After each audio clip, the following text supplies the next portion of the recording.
So first thing that you need to understand as a boss, you must be graceful. जैसे अभी आपने जो scenario मुझे बताया, आपने लिफ्ट में देखा कैंडिडेट्स हैं, कैंडिडेट्स एक बड़ी कंपनी के लिए आ रहे हैं, आपको ये पता है, कंपनी ने जाहिर है उन्हें शॉर्टलिस्ट किया होगा, तो वो एक तरह से फिल्टर्ड कैंडिडेट होंगे, अच्छे कैंडिडेट होंगे, इसलिए आपको लगा कि हमें भी जरूरत है, मैं भी अप्रोच कर लेता हूँ, आपने कर दिया इमीडिएटली। अगर आप इतनी लीनियंटली किसी को भी, भले ही वो लिफ्ट में है, आम भाषा में कहे तो राह चलते किसी को भी आप ऑफर कर देंगे कि मेरे पास जॉब है, आ जाओ, तो आपकी इमेज हल्की हो जाएगी। कल को अगर ये लोग आपके पास एम्प्लॉय आ भी गए तो आपके लिए मसले खड़े होंगे। मैं ये समझाने की कोशिश कर रही हूँ, approaching them is not wrong, I am talking about the way you approached.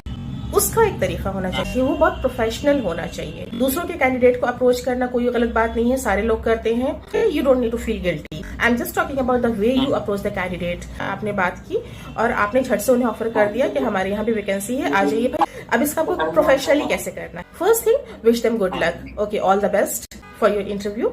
Try to take the conversation to the next level. Try to engage with them. Engage करने के लिए you need to ask them what is your qualification? Do you have any past experience? ये सारी basic बातें जो है आप बातों बातों में उनसे पूछ लें। उसके बाद जब आप वहाँ पर आप कह सकते हैं since you have this qualification and this much of experience, मैं आपको बताना चाहूंगा कि हमारी कंपनी में भी इस तरह की वैकेंसी है जहाँ पर हम इस प्रोफाइल के लोग सिलेक्ट कर रहे हैं। The interviews are going on. If you want, you can have my card. You can contact. ये नहीं कि इंटरव्यू के लिए आ जाइए, बस इतना ही करना। हमारे पास वैकेंसी है, हम भी इसी क्वालिफिकेशन के लोगों को ढूंढ रहे हैं, और अगर आप चाहें तो आप हमें कांटेक्ट कर सकते हैं। अब ये उन पर है कि वो आपको कांटेक्ट करेंगे या नहीं। उन्हें बैठे बैठे सामने से वैकेंसी के बारे में पता चल रहा है, वो क्यों नहीं करेंगे अगर वो जॉब ढूंढ रहे हैं, राइट? तो इस तरीके से भी वो काम हो जाएगा।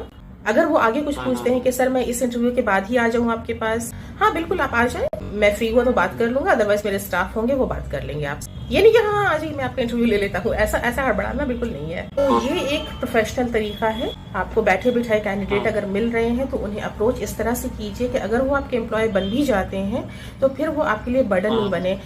आपने जो तरीका अपनाया है, अगर उससे कोई आपका एम्प्लॉय बन जाता है तो याद रखिए उसकी नजर में आपकी इमेज जो है ना थोड़ी हल्की तो हमेशा रहेगी, क्योंकि आपने सामने से उनको ऑफर किया है, आपने जल्दबाजी की है उनसे बात करने में, आपने जल्दबाजी की है उनको ऑफर करने में, और आपने बहुत कैजुअल वे में अप्रोच किया, तो उन्हें समझ में आएगा कि अच्छा ठीक है ये बंदा तो ऐसा मतलब चल जाएगा, यहाँ पर कुछ भी चल जाएगा। So if you take care of these small things, you will be able to build your image, you will be able to build your bossy image. That is very important, to keep things under control. Keep it friendly, no harm in that, keep it friendly, but keep it professional.